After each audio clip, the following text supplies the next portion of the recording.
Hola, ¿cómo están? Muy buenas tardes, bienvenidos y bienvenidas a Que No Se Te Olvide. Comenzamos juntos la semana y lo hacemos arriba, con muchísima energía y con muchísimas cosas de las que hablar y compartir. Y como siempre, lo hacemos con un trato. Yo pongo el recuerdo, la imagen, aquello de lo que ustedes quizás ya se habían olvidado y ustedes ponen el like. ¿Qué les parece? Tú pones like, yo pongo el recuerdito. Tú pones like, yo pongo el recuerdito. ¿Nuestras fotografías? Bien, señores, terminemos Lo dejamos acá, por favor, porque parece que no vamos a llegar a ningún acuerdo. Imagínese usted, ¿por qué lo llevo Señores, por favor. Ven, cobarde, ven acá, cobarde. No filmen, por favor. Por favor, no filmen. Con los brazos agachándome, recogiendo papeles, el señor abusa de uno. Yo no voy a reducir pues a esto, pues imagínese. Este señor, ¿cómo me insultado? ¿Ha visto cómo me ha insultado el cobarde? Oye, cobarde. Ya, pero que no me filmen eso. El señor Ven para acá. Ven, mira cómo te corres. Minguita, sin vergüenza. Mariquita de Cruz, Mariquita de Cruz. Ya fue. Ya. Estás en mi casa, por favor. ¡Cállate, cobarde! ¡Ven acá, cobarde! ¡Cobarde!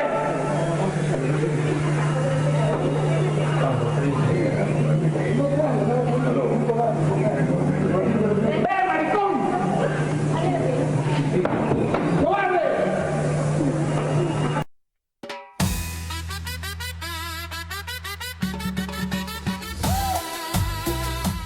Bueno, no va a salir el cobarde, ¿no? No va a salir. A ver que se apega a repetirme lo que le ha dicho en el canal. Ya me voy. Perdón. Pero uno tiene dignidad. Ese señor es un ratero. Dígale que nos vamos a encontrar en el Congreso, de todas maneras. Cobarde. Dígale. O se lo digo yo mejor. Para que te escuche. Para que no quede duda. Like, relike y compartir tienen que regalarme. ¿Se acordaban de esa bronca o no? Rafael Rey y Natalia Imprimo, luego de una entrevista en América Televisión, se agarran de alguna manera. Bueno, Natalia Imprimo no quiere entrarle a la pelea y Rafael Rey se pone hecho una bestia, ¿no es cierto? Y quiere pelear. Lo que siempre me sorprende de estas peleas, ¿no es cierto?, es el apelativo de lo femenino para atacar al otro, ¿no? Niñita, maricón, cobarde, ¿no es cierto? Estos apelativos que intentan hacer del otro el femenino, ¿no? Convertirlo en lo femenino, en mujer, ¿no es cierto? Como si ese fuese el insulto más grande. La verdad es que una matonería asquerosa, boba, de palomilla de ventana.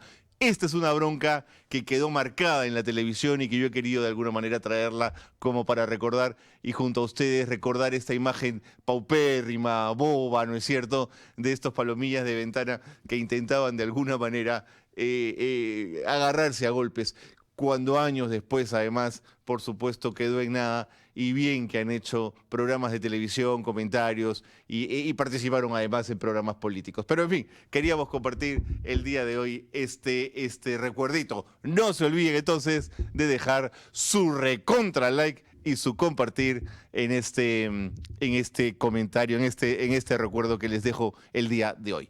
Por cierto, la franja electoral. La franja electoral sigue sin pasar por este programa. En otros canales pasa y recontrapasa, pero en este programa nada que ver, pero nada, no deja nada. Así que ustedes saben que nos hemos declarado en antifranja electoral. Así que, adelante.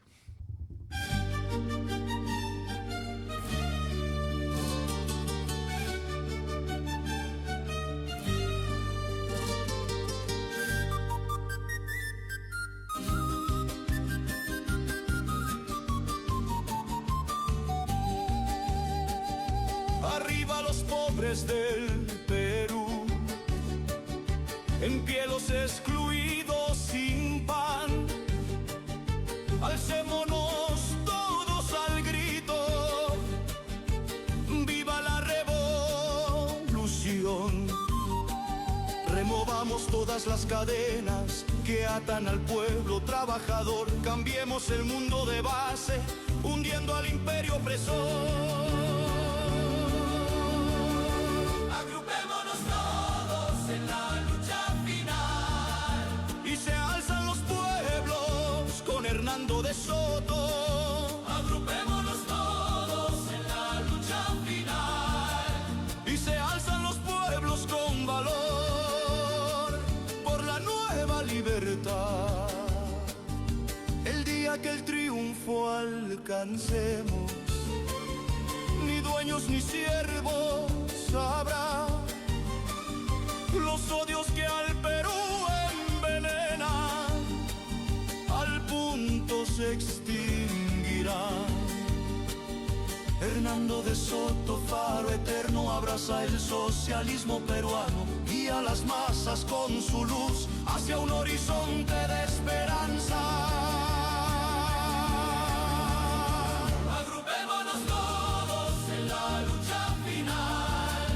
Y se alzan los pueblos con Hernando de Soto. Agrupémonos todos en la lucha final. Y se alzan los pueblos con valor por la nueva libertad. El Estado será nuestra trinchera de combate por la causa obrera, con fuerza y convicción del pueblo, movilizamos al mundo entero. El hombre del hombre es hermano, derechos iguales tendrán, el Perú será el paraíso, patria de la humanidad. Y pensar que toda la vida habíamos pensado que Hernando de Soto era el representante de la derecha liberal, que abrazaba las tesis de Margaret Thatcher, que abrazaba la tercera vía, que era el creador del otro sendero, que nos demostraba el camino de un nuevo capital. Pues no, ahora resultó que era un comunista de manual. Ahora resultó que abraza a Balcázar como quien abraza un nuevo faro de luz en el horizonte y en el amanecer rojo, ¿no es cierto? Qué vueltas da la vida, ¿no? Qué fácil se abraza Hernando de Soto al poder, aunque tenga color colorado, ¿eh? No ha dudado un minuto Hernando de Soto en abrazar el poder, aunque sea el color que sea. Ha sido una sorpresa, al menos para mí, que el representante más rancio del capitalismo liberal de este país abrazara con ese entusiasmo la propuesta de un representante de Perú Libre, del castillismo más puro, ¿no es cierto? Ahí está. Ahora, ¿qué va a decir Cavero y Tudela de su líder? ¿Qué le van a decir? Por coherencia van a tener que pedir vacancia para el presidente Valcárcel y para su premier, ¿o no? Ahora pues, coherencia. Esta ha sido la autofranja electoral. Lo que viene a continuación, y reconstruyendo un poquito debido a los avatares de las semanas anteriores, nuestra estructura normal de programa, lo que viene a continuación son las 5 del día. Comenzamos con la primera. La primera tiene que ver con información del presidente José María Balcázar, presidente interino. Señala en vivo desconocer la situación en Arequipa por las lluvias. Recién me entero por ustedes, les dijo a los periodistas, o está un poquito despistado o sus asesores todavía no entran en sintonía, pero hace ya 2 días que Arequipa está complicadísimo con las lluvias y con unas torrenteras que no están controlando bien el problema de las lluvias altas. El presidente tiene que entrar ya en materia inmediatamente, no tiene tiempo ni para respirar. Lo de Arequipa está siendo muy grave. Presidente, póngase las pilas, atento a la situación en el interior del país que requiere ya la atención no solo suya, sino de sus ministros, que por cierto uno no sabe si es legal, entiendo que no, que usted asuma los ministros de quien fue presidente. Me tinca que eso no es constitucionalmente correcto, nos lo tendrá que explicar un constitucionalista. Usted asume a un premier y ese premier tendrá que elegir nuevos ministros, no es que yo elijo o me quedo con los que ya estaban. Vamos con la segunda del día. La segunda nos plantea caso Cuellos Blancos. El Poder Judicial ratifica levantar el secreto de las comunicaciones al ex premier Eduardo Arana. el caso Cuellos Blancos podrá ratificar esto y podrá hacer alguna maroma para querer decirnos que la investigación continúa, pero el caso Cuellos Blancos, con este fiscal y con las investigaciones como van, está casi muerto.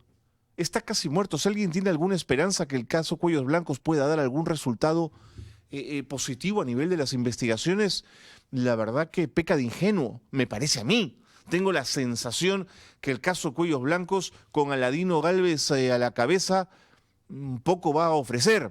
El caso se va a caer y todo esto parecen ser maromas para la platea, más que la auténtica intención de encontrar a los responsables.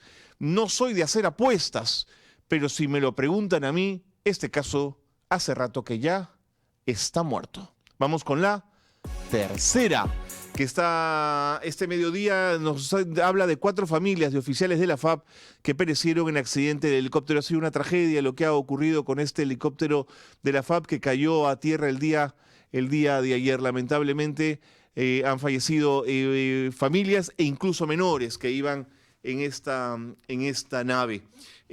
Una tragedia que enluta a familias de la Fuerza Aérea del Perú. Y por supuesto, nuestra solidaridad y nuestra emoción con ellos desde aquí, desde que no se te olvide. Dejamos esta noticia para meternos con la cuarta, que tiene que ver con el presidente Balcázar, presidente interino. Tiene contactos, ha dicho, de Hernando de Soto, lo podemos aprovechar para un crédito internacional. ¿Y quién le ha dicho a Balcázar que necesitamos un crédito internacional? ¿Por qué en este momento? ¿Qué asunto presupuestal entiende él que necesita crédito internacional? ¿Es que acaso vamos a llegar al 6% para educación como lo demanda la Constitución o como lo señala la Constitución? ¿Es que acaso está pensando en las pensiones para el sector público que están paupérrimas? ¿En qué está pensando Balcázar, que está pensando en un crédito internacional? Lleva 2 días sentado en Palacio de Gobierno y ya está pensando en pedir créditos internacionales. ¿A cuento de qué? Bueno, José María Balcázar está pensando en esto, aprovechando a De Soto. En fin, ahí están.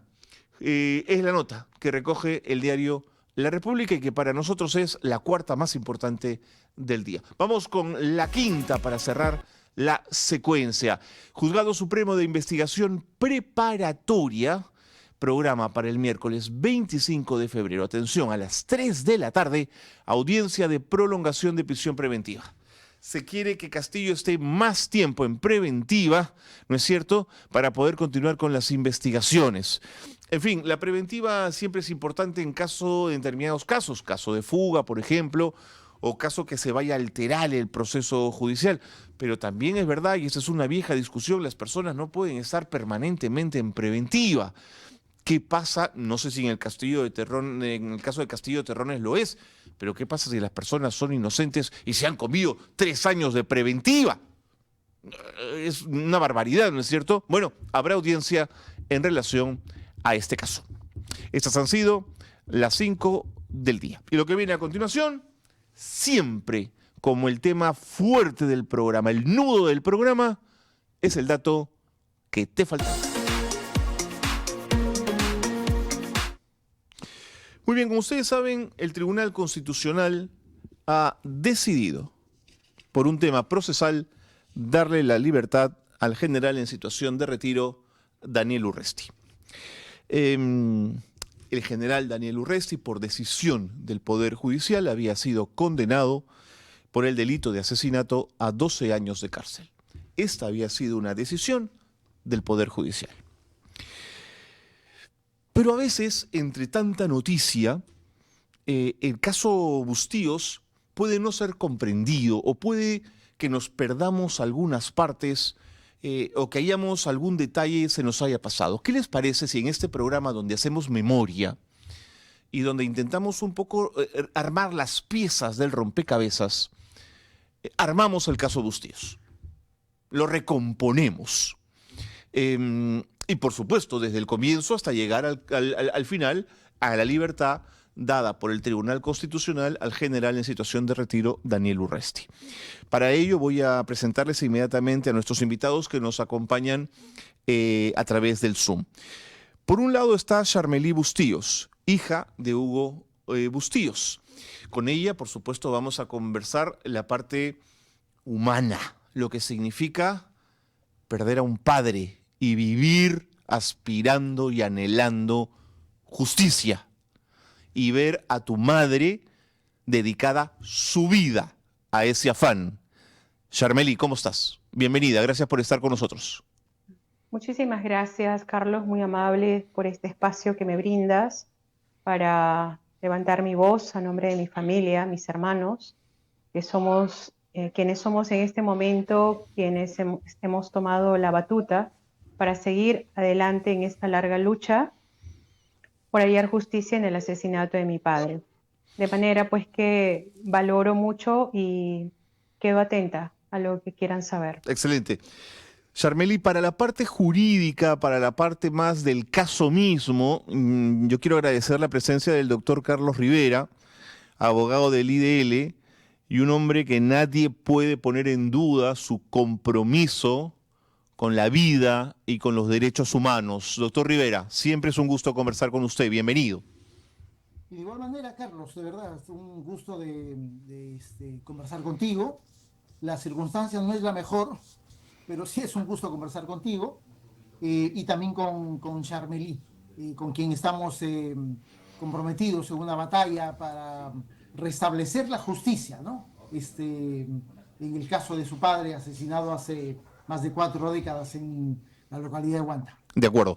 Mientras la conversación avanza, Charmely, Carlos, yo voy a ir poniendo algunas fotos en pantalla. Charmely, te pido que me perdones si alguna de las fotos evocan o nos traen a colación las imágenes de tu padre, un hombre valiente que además se la jugaba, porque, claro, ponía contra las cuerdas las tropelías de los militares en la zona de Huanta y entonces, claro, cumplía el rol de traernos esas noticias que los militares no queríamos que supieras. Entonces, que supiéramos. Entonces, voy a poner algunas imágenes y te pido de antemano disculpas si alguna de ellas son movilizadoras o son fuertes, pero necesito mostrarlas para explicar cómo fue el caso y cómo ocurrieron los hechos aquellos días. ¿De acuerdo, Charmely? Vamos con las primeras imágenes. Carlos, 1988, la provincia de Huanta era uno de los principales epicentros de la violencia entre Sendero Luminoso y las Fuerzas Armadas. Hugo Bustíos tenía 38 años, corresponsal de la revista Caretas, pero además, ojo, para hablar de la importancia del papel de Hugo, era presidente de la Asociación Nacional de Periodistas de Huanta, o sea, era un hombre reconocido entre sus pares como un hombre dedicado al periodismo. Él y Eduardo Rojas salen a bordo de una moto el 24 de noviembre hacia Erapata, que está a pocos kilómetros de Huanta, e iban a investigar el asesinato de 2 civiles que había ocurrido horas antes. Carlos, ¿me corriges si en algún momento alguno de los detalles que doy se aleja de la verdad? Parecía que estos civiles habían sido asesinados a manos de Sendero Luminoso. En el trayecto hay una emboscada y desde una vivienda y unos matorrales un grupo armado abre fuego contra ellos. Bustíos cae malherido, pero Rojas, a pesar de estar herido, logra huir. Las investigaciones señalan que los atacantes se acercan a Hugo, que aún estaba vivo. Mira la malicia, mira la sevicia, mira el odio. Detonan un artefacto explosivo directamente sobre su cuerpo. Una lógica que parece ser la de querer decir fueron los senderistas, ¿no? Como para querer disimular, señalar, hacer entender que había sido Sendero los actores de esa barbaridad cuando había sido el ejército. Ahora, Carlos, ¿por qué Hugo Bustíos? ¿Por qué querer matarlo? Por una razón muy simple, Carlos, por ser periodista.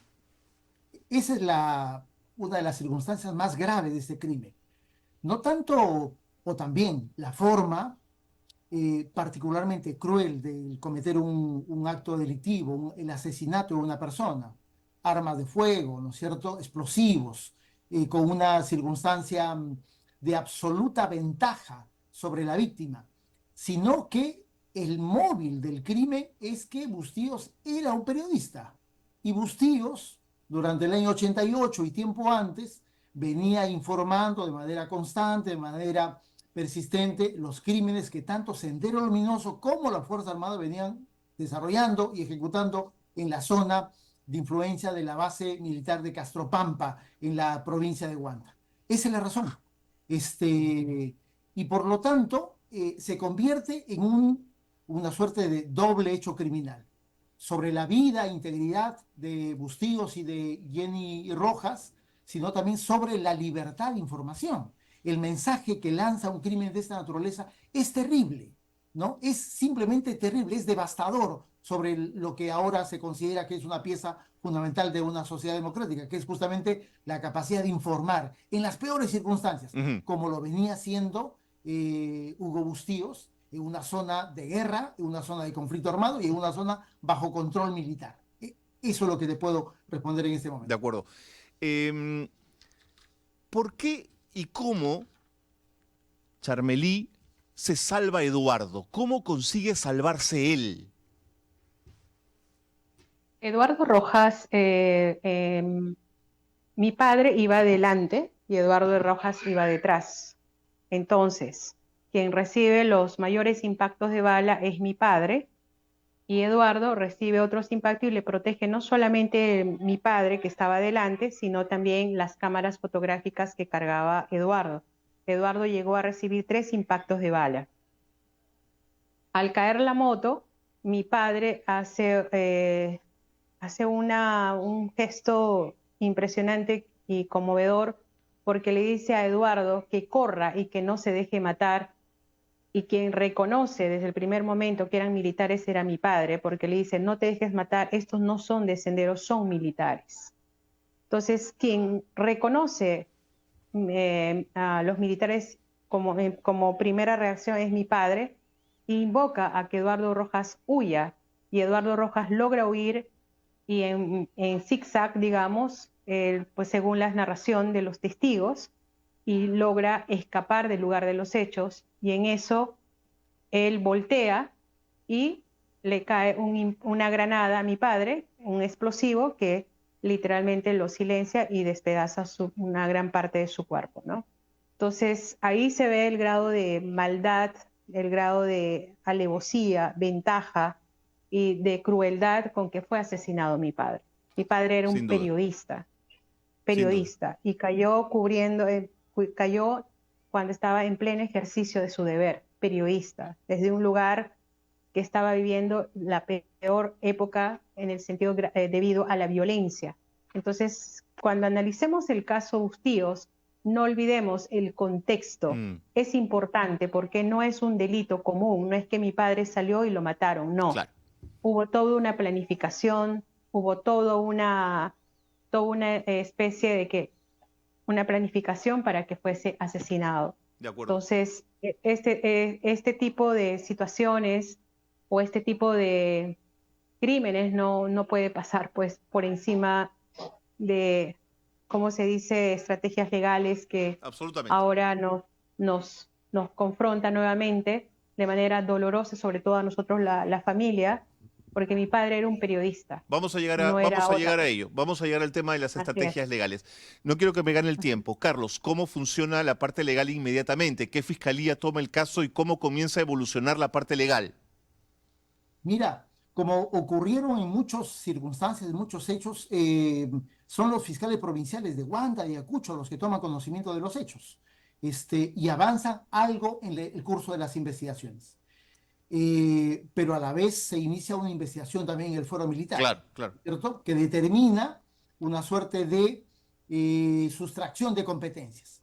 Pero esas investigaciones son decisivas, las del Ministerio Público en la zona de Ayacucho son decisivas para justamente revelar posteriormente la identidad de los perpetradores. Me refiero a La Vera, como el primer grupo de personas que es identificado y juzgado hacia la década del 2010 en la Sala Penal Nacional, ¿no es cierto? Víctor La Vera Hernández, conocido como Javier Landa.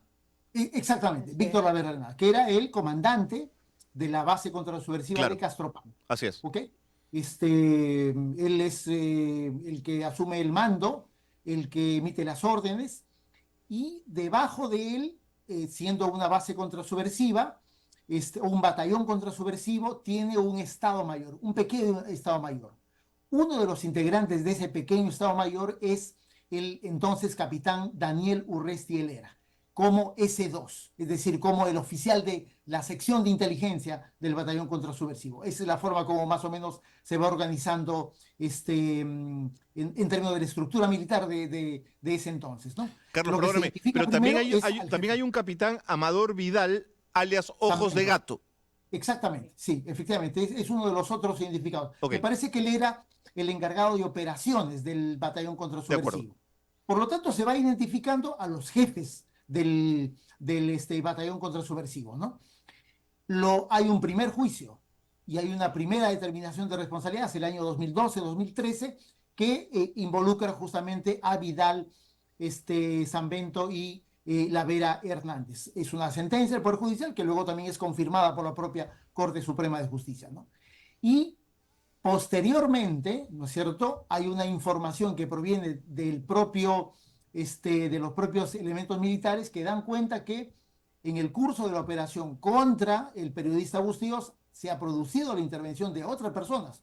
Uno de ellos, el famoso S2, el señor Daniel Urresti. Es ese momento en el que es identificado y se abre un segundo proceso judicial, que es el que culminó el año 23 y cuya sentencia fue confirmada el año 24 por la Corte Suprema de Justicia. Ahora, mientras esto va ocurriendo en la parte judicial, Charmely, cuéntame mientras tanto qué hacía tu madre, cómo vivía este proceso, cómo se vivía en casa este asunto, porque claro, hay muchísimo dolor, pero hay que sacar a los chicos adelante, la vida tiene que continuar, pero este proceso pide justicia y mucha rabia. ¿Cómo era esto en casa, Charmely? Carlos, no fue nada fácil. Mi madre queda viuda a los 36 años con 4 hijos, todos en edad escolar. Yo soy la hija mayor, en ese momento tenía 14 años, y el último de mis hermanos, Hugo, tenía 8 años. En ese contexto se nos hizo todo cuesta arriba porque mi padre era cabeza de familia. Prácticamente él tenía con mi madre un proyecto de vida, un proyecto familiar que literalmente quedó hecho pedazos. Sacar adelante en ese contexto no fue nada sencillo. Primero, mi madre, por ser mujer, por ser viuda, era sumamente difícil porque mamá era ama de casa, tuvo que salir a trabajar, teníamos una pequeña empresa de compra de productos de la región y paralelamente tenía que sacar adelante a sus hijos. Entonces fue demasiado doloroso, fue difícil, literalmente pues todo se nos vino abajo, ¿no? Y paralelamente esa exigencia de buscar justicia, porque mi padre fue cruelmente asesinado, tampoco fue fácil, porque desde el primer momento que mi padre es asesinado, tanto los testigos como las investigaciones de parte de los jueces y todos empiezan a ser amedrentados. Entonces el caso de mi padre desde el primer momento tuvo amenazas de, ¿cómo se dice?, de archivarse el caso, amenazas de impunidad, porque nunca se quiso llegar a la verdad, jamás había impedimentos. Por ejemplo, cuando se pidió al cuartel de que nos facilitaran la lista del patrullaje del 24 de noviembre, nunca nos facilitaron los nombres.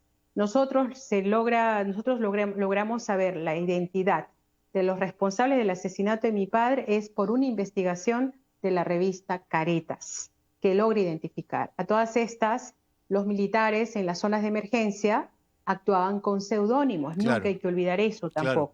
Entonces, hasta que tú no tengas un nombre real, un nombre que corresponde, pues, cómo investigas, cómo logras avanzar en una investigación, prácticamente pues se cerraban todos los caminos y pese a eso se logró avanzar y tan es así que tenemos los años que tenemos luchando por hallar justicia y que hasta ahora no termina, ¿no? De acuerdo. Tremendo lo que nos cuentas, Charmely. Ahora, ya habiendo decretado el Poder Judicial cárcel para La Vera Hernández, para Vidal Sanbento, estando en prisión, Vidal Sambento rompe el silencio e implica a Urresti, Carlos. Y aquí comienza otra etapa del proceso. Cuéntame esta etapa, por favor, y bien empieza el proceso Urresti. Sí, sí, sí. Exactamente, sí, empieza. Esta imputación contra Urresti no surge de una ONG, no surge de la familia, surge de los propios Así es. militares, que ya estaban sancionados. Ese dato es muy importante. Y justamente ese elemento de información es el que le da validez a la propia información y determina que el Ministerio Público abra un segundo proceso, formule una nueva denuncia y se inicie un segundo proceso judicial, ¿no? Contra el señor Urresti Helera. Y ese proceso es un proceso en el que se imputa el mismo hecho, el asesinato a mansalva del señor Hugo Bustíos y el atentado contra la vida del señor Rojas, ¿no? Y ese proceso dura largos años. Hacia el año 17-18 se produce una primera sentencia absolutoria que es anulada por la Corte Suprema justamente por una indebida valoración de la prueba que se había actuado durante muchos años del primer juicio oral, y la Corte Suprema ordena un segundo nuevo juicio por otro tribunal. Ese segundo nuevo juicio se inicia hacia el año 21, ¿no es cierto? Y dura hasta mediados del año 23. Así es. El año 23, la tercera sala penal liquidadora, que es el nuevo tribunal de juzgamiento, emite una sentencia condenatoria. Es una sentencia bastante bien desarrollada, lo suficientemente valorada en términos de todos los elementos de convicción y de prueba que se habían actuado durante por lo menos 24 meses de juicio, y determina la responsabilidad penal de Urresti y lo condena a 12 años. Pero Carlos, no quiero que se me pasen detalles, pero es que no solo acusa a Vidal Sambento, hay una testigo, Isabel Rodríguez Chipana, que vivía cerca del lugar de la emboscada, que declaró haber visto a Urresti y a otros militares disparar contra Bustíos, pero además que Urresti abusó sexualmente de ella. O sea, no quiero que eso se me pase porque forma parte también de los actuados en el caso, Carlos. No te escucho, tu micrófono, por favor. Ni perdones. En un segundo juicio puede ocurrir dos cosas, Carlos. Uno es de que la cantidad de prueba que has utilizado en el primero se termine de diluir. Claro. Pero también es posible que se incorporen nuevos elementos de información y nuevos testigos o nuevas pruebas. Eso ocurrió en el caso Urresti, ¿no es cierto? Y es ahí donde aparece el testimonio de la señora Rodríguez Chipana, que se termina de convertir en un testimonio revelador, y súper útil, que es utilizado por el tribunal, ¿no es cierto? Pero no es solamente su testimonio lo que determina la responsabilidad penal de Urresti en la valoración que hace el tribunal, sino el conjunto del resto de evidencia que ya venía siendo, de alguna manera, utilizada inclusive desde el primer juicio. Me refiero a los elementos contextuales, me refiero a la cadena de mando, a las responsabilidades, al rol funcional de los jefes del batallón contrasubversivo de Castropampa. Por lo tanto, toda esa información le permite construir al tribunal de la tercera sala penal liquidadora la responsabilidad del señor Urresti, ¿no es cierto? Y eso es lo que al poco tiempo, el año 24, es terminado de confirmar por la Corte Suprema de Justicia, señalando de que efectivamente el tribunal ha cumplido con los estándares más elevados, más rigurosos de valoración de prueba que un tribunal penal puede utilizar en un caso tan complejo y tan crítico como el que había juzgado el año 23, ¿no? Entonces, no lo dice Margarita Patiño, esposa de Hugo Bustíos, no lo dice Charmelí, la hija, no lo dice Carlos Rivera del IDL, no lo dice Carlos Cornejo de la República, lo dice la Corte Suprema de Justicia del Perú, que Urresti, en su rol de jefe de inteligencia S2 de la base Castropampa, era coautor del delito de asesinato con gran crueldad y alevosía contra Hugo Bustíos. Carlos, no admite duda. No, la Suprema nunca duda de la legalidad de la sentencia emitida por el Tribunal de la Tercera Sala Penal Liquidadora. Lo que hace es respaldar de una manera absoluta el contenido de la resolución condenatoria, no solamente en el extremo de la condena por haberse acreditado la responsabilidad penal de Urresti, sino también en este otro elemento que ha terminado siendo el gran elemento perturbador de la decisión del Tribunal Constitucional, de decir que se trata de un crimen de lesa humanidad, justamente por los elementos contextuales que ya habían sido acreditados desde inclusive el primer juicio. Es decir, Huanta no era un parque de diversiones, Huanta era una zona de guerra, Huanta era una zona bajo control militar, Huanta vivía un escenario de conflicto armado interno, se habían perpetrado diversos actos de graves violaciones a los derechos humanos. Todos esos elementos, de acuerdo al derecho internacional, ayudan a calificar complementariamente un crimen como el asesinato como un crimen de lesa humanidad. Eso hace el tribunal. De acuerdo. Pero además, Carlos, la Suprema, permíteme solamente unos segundos, la Suprema incorpora otro elemento que es realmente notable. La Suprema dice, mira, en realidad acá no me interesa que esto pueda ser calificado como un crimen de lesa humanidad. Así es. Dice que además basta que sea una grave violación a los derechos humanos para que ya sea imprescriptible, y lo hace en mérito a la sentencia del caso Barrios Altos del año 2001. Claro. Tanto, por ahí me parece que las cosas están súper claras. Charmely, perdóname que esté un ratito más con Carlos, ahorita regreso contigo para terminar de configurar este tema, porque claro, viene un impresentable Tribunal Constitucional que se inventa una estupidez como esta. Como el Perú, que viene del Congreso, por supuesto, ¿no?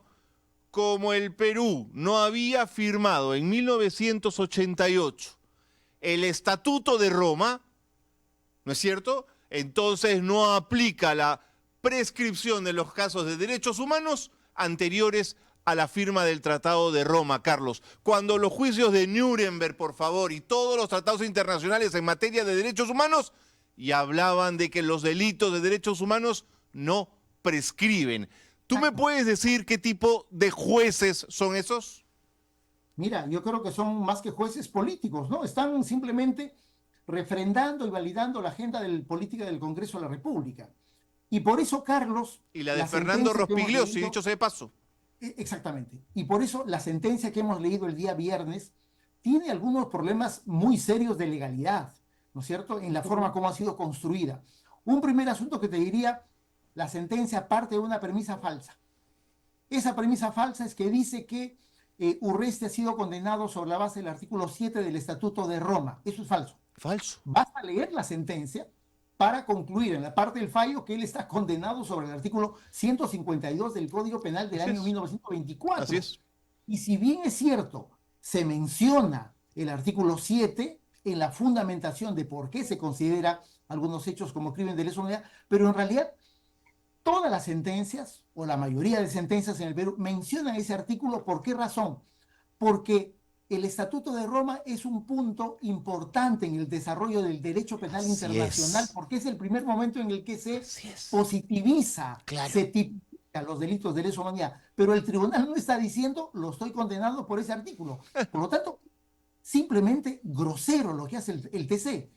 Imputa un hecho falso y sobre esa base dice, mira, como no es crimen de lesa humanidad, por lo tanto le voy a aplicar las reglas de prescripción. ¿Ya? Y termina de desdibujar un fallo judicial bajo una posición absolutamente negacionista, de desconocimiento, yo diría absolutamente impresionante de lo que es el contenido del derecho internacional. No, una vergüenza, una vergüenza.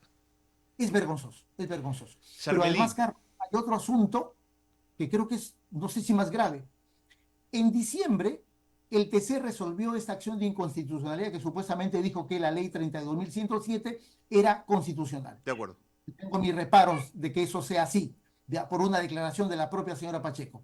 Pero en esa sentencia, el TC establece una regla y dice, mira, dado de que en los años 90 se han producido circunstancias excepcionales, se refiere a las leyes de amnistía, que han impedido la investigación o juzgamiento de algunos crímenes, vamos a establecer un plazo de suspensión de la prescripción.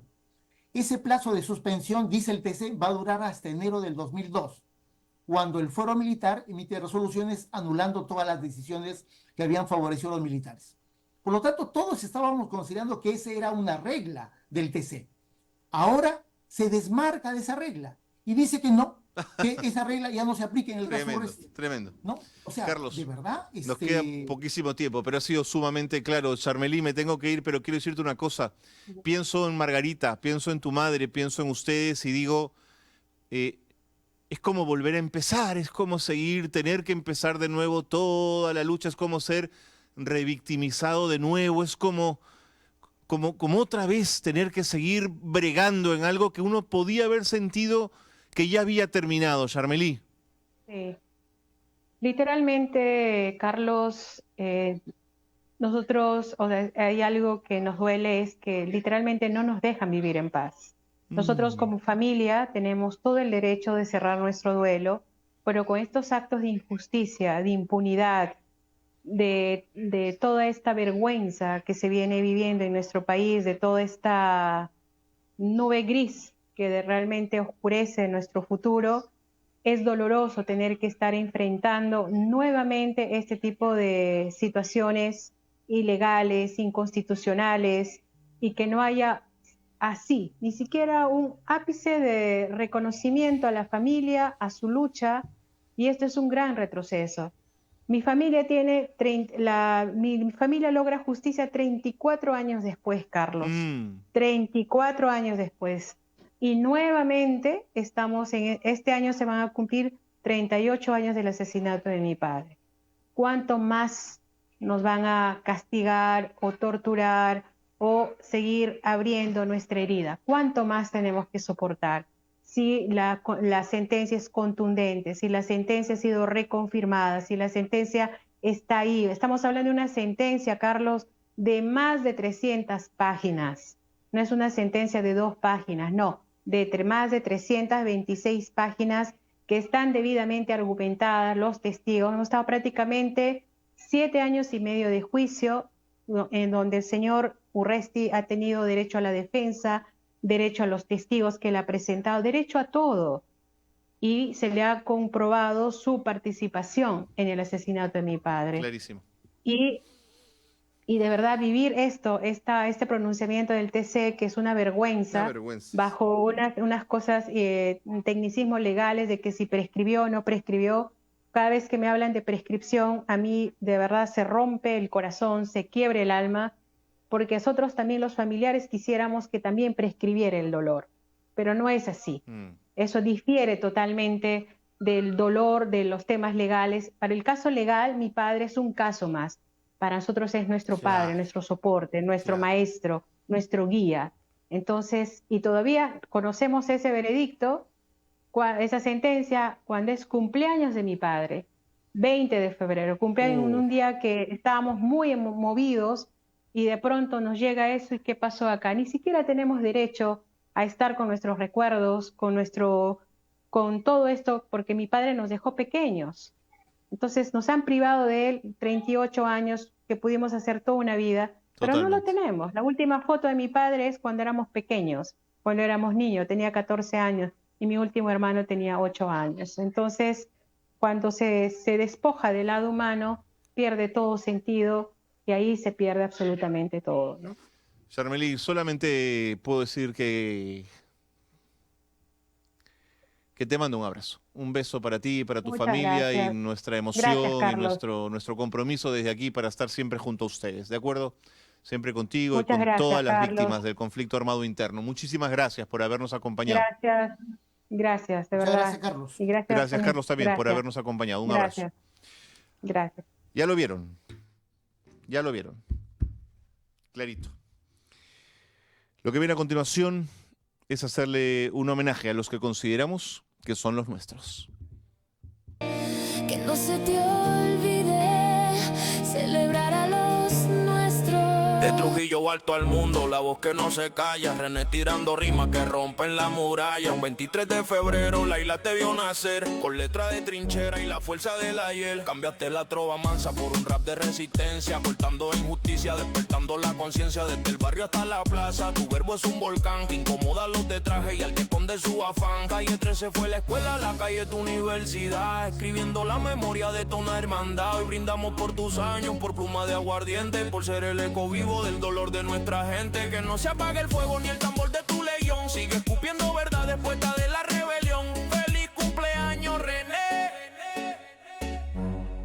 Que siga la canción. De Trujillo alto al mundo, la voz que no se calla. René tirando rimas que rompen la muralla. Un 23 de febrero, la isla te vio nacer. Con letra de trinchera y la fuerza del ayer. Cambiaste la trova mansa por un rap de resistencia. Cortando injusticia, despertando la conciencia. Desde el barrio hasta la plaza, tu verbo es un volcán que incomoda a los de traje y al que esconde su afán. Calle 13 fue la escuela, la calle tu universidad. Escribiendo la memoria de toda una hermandad. Hoy brindamos por tus años, por pluma de aguardiente, por ser el eco vivo del dolor de nuestra gente. Que no se apague el fuego ni el tambor de tu legión. Sigue escupiendo verdades puestas de la rebelión. Feliz cumpleaños, René.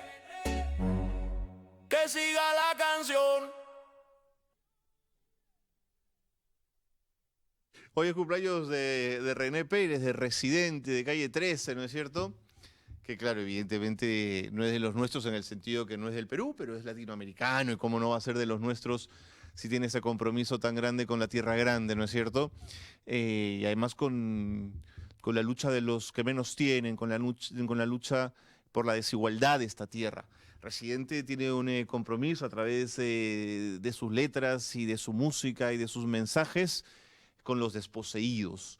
Tiene un mensaje que va por la igualdad, por la lucha de los que menos tienen en este continente, contra las dictaduras, contra el abuso del poder, contra la represión que está graficada en este video hecho por nuestro equipo de edición, del área de edición aquí del canal de la República, que hace siempre un estupendo trabajo con las ediciones que presentamos en el programa.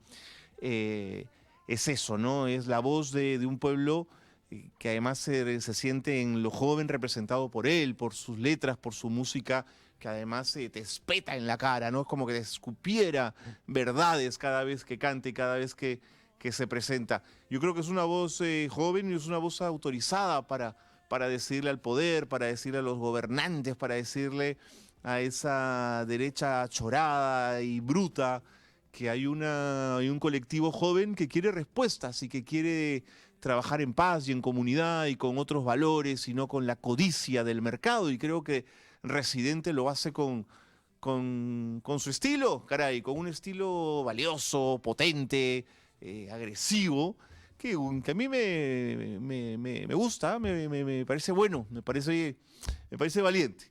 Y lo queríamos celebrar en tal caso. Hoy es su cumpleaños. Así que si René Pérez está viendo este programa, que seguro que lo está viendo, que seguro que lo está viendo, le mandamos un abrazo. Nos vamos. Gracias por sus likes, por sus comentarios, por los retweets, por los compartides, por todo ese tipo de cosas. Gracias siempre por estar con nosotros. Buenas tardes.